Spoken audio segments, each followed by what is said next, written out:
After fighting in the French and Indian War, Great Britain needed more money, so they started taxing the American colonists. Great Britain felt that they protected the colonists from the French, and so taxing was justified. The American colonists were angry about being taxed so much, especially when they had no representation in the British Parliament. The colonists protested by throwing tea off the Boston ships to declare that they wouldn't pay any taxes. This began the Revolutionary War, which would last from April 19, 1775 to September 3, 1783. There were many similarities and differences between the colonists and the British during the Revolutionary War. One similarity is that they both had very strong leaders. A major general in the American Revolutionary War was General George Washington. General George Washington was on the colonist side. George Washington was a commander-in-chief of the Continental Army. He commanded forces in the Revolutionary War from 1775 to 1783. Another major general in the American Revolutionary War was General Lord Charles Cornwallis. General Lord Charles Cornwallis was on the side of the British. Charles Cornwallis was very successful at the beginning of the war. However, he was defeated at Yorktown. He led troops in the Revolutionary War from 1775 to 1783.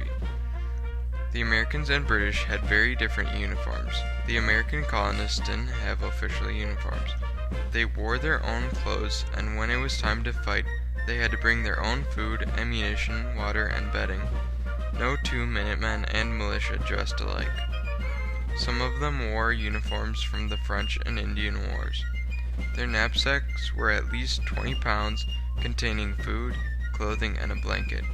They also carried a cartridge of around 10 pounds that contained ammunition. Their gun was typically a musket that weighed 10 pounds. Their canteens contained water and weighed 2 pounds. They also carried a socket bayonet that was about 1 pound.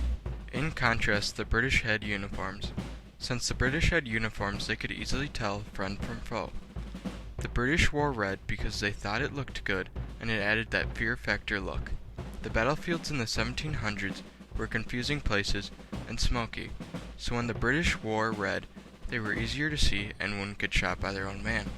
Their hats marked their position and what job they had. The British grenadiers, for example, wore tall hats with bare skin. The regular British soldier's hat was cocked. Their coats' facings had different colors. The different colors indicated which regime they belonged to. They also carried a socket bayonet, 2 cartridge boxes, a canteen. In addition, they carried a harvest sack that contained food rations. The American who served in the militia had to provide their own weapons. The guns were muskets, fowling pieces, or no weapons at all. Fowling pieces were the 18th century flintlock guns. The musket was the main weapon for the soldiers. These guns could fire 3 times per minute. The American soldier had a socket bayonet. This meant for hand-to-hand combat and to be put at the end of the musket. The musket could still be fired when the bayonet was on because the socket was created to wrap around the barrel. The Americans used the Charleville Musket. It was no more accurate than the British musket, but they could get more since they were supplied by the French ally. The weapons that the British used in their homeland wouldn't work on the rough American terrain. The flintlock musket was the primary weapon the British used.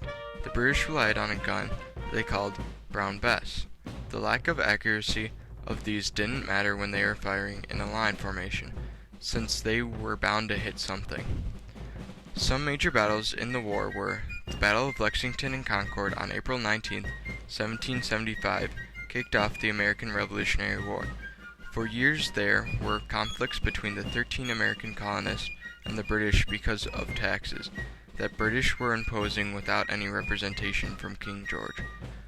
The British won major battles in the beginning because they were better equipped and had better firepower. Then on Christmas in 1776, George Washington's army won major battles in Trenton and Princeton, New Jersey. In October 1777, the Battle of Saratoga was a very important victory for the colonists. In this battle, the French decided to send ships and soldiers to help the Americans fight the British. In 1781, General George Washington commanded a force of 17,000 troops of both the French and the Continental Army in the last battle of the American Revolutionary War against General Lord Charles Cornwallis, who had 9,000 British troops in Yorktown, Virginia. This battle is considered the most important in the American Revolutionary War that ended the war. After this, peace negotiations began in 1782, and on September 3, 1783, the Treaty of Paris was signed to end the war.